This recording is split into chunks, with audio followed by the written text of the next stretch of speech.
তো বন্ধুরা, আপনারা পনির তো সব জায়গায় খেয়েছেন, রেস্টুরেন্টে, বাড়িতে বানিয়ে, বিয়ে বাড়িতে।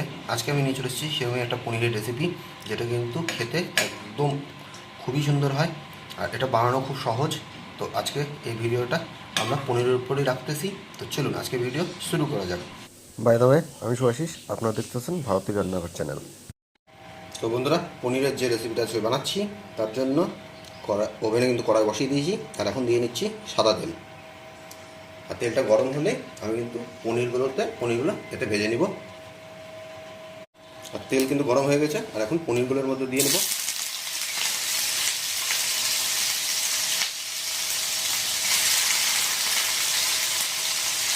আর পনিরগুলো কিন্তু খুব বেশি করে ভাজবো না, হালকা ভেজে আমি আবার উঠিয়ে নেব। খুব বেশি করে ডিপ করে পনির ভাজবেন না, তাতে পনিরের কিন্তু টেস্ট ভালো আসে না। আর পনিরগুলো কিন্তু দেখুন হালকা হালকা রং চলে এসছে, ভাজা হয়ে গেছে। আর এখন পনিরগুলো আমি আস্তে আস্তে উঠিয়ে নেবো একটা পাত্রে।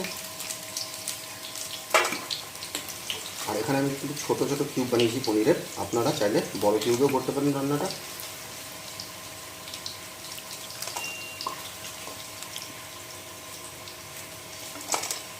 আর এখন পনির ভাজার তেলেই দিয়ে নিচ্ছি কটা গোটা গরম মশলা। তার মধ্যে প্রথমে দিয়ে নিচ্ছি এলাচ, দারচিনি, লবঙ্গ আর শুকনো লঙ্কা। আমি এটা হালকা ফ্রাই করে নেব।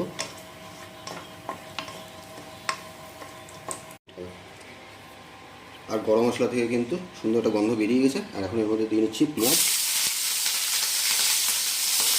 এখানে আমি একটা মিডিয়াম সাইজের পেঁয়াজ কুচিয়ে রেখেছিলাম।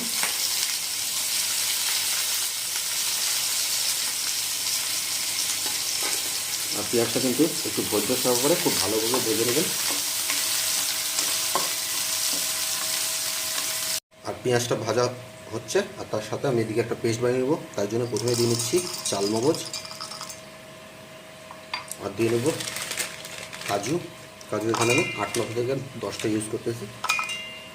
তার সাথে দিয়ে নেব 1 চা চামচ পোস্ত,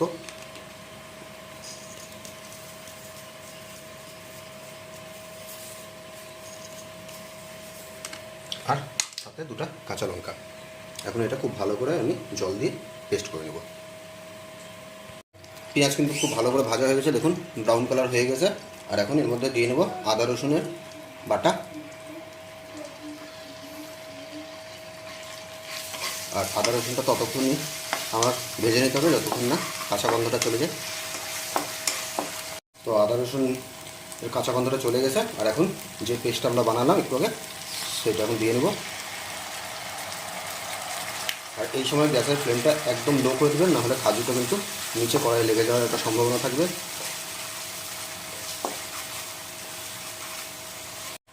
আর মিক্সি ধোয়ার জলটাও এখানে দিয়ে নিলাম।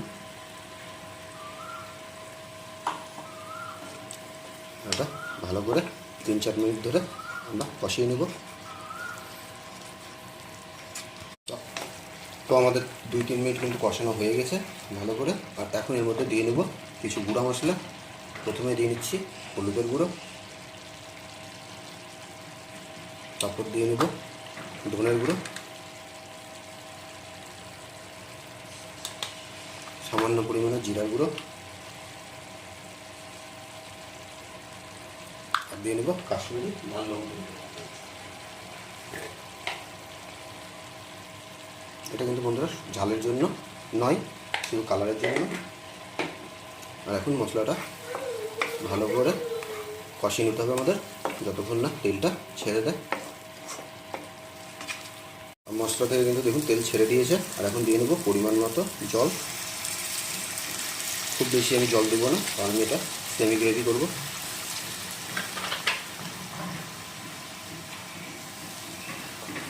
আর জলটা দিয়ে একবার মশলাটা ভালো করে মিক্স করে নেবো জলের সাথে।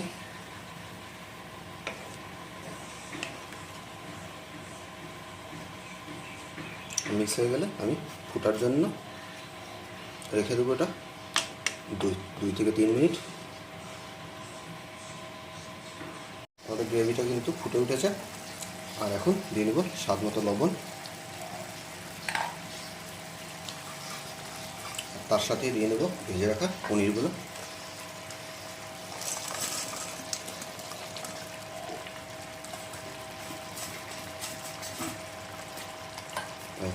পনিরটাকে আমি 3-4 মিনিটের জন্য ভালো করে মিশতে দেবো গ্রেভির সাথে, যাতে পনিরের ভিতরে গ্রেভির টেস্টটা যেতে পারে।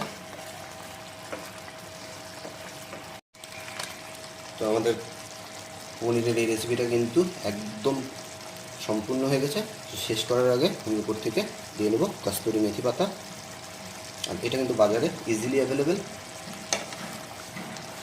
তো আপনারা দেখলেনই কত সহজে আমি পনিরের রেসিপিটা আপনাদের বানিয়ে দেখালাম। তো যদি আপনাদের রেসিপিটা ভালো লেগে থাকে তাহলে একটা লাইক করে দিন, কমেন্ট করে জানাবেন আজকে ভিডিও কেমন হলো। কোনো বন্ধু যদি চ্যানেলে নতুন এসে থাকেন তো সাবস্ক্রাইব করে অবশ্যই আমাদের পাশে থাকবেন। আজকের জন্য টাটা, দেখা হচ্ছে নতুন কোনো ব্লগে। বাই।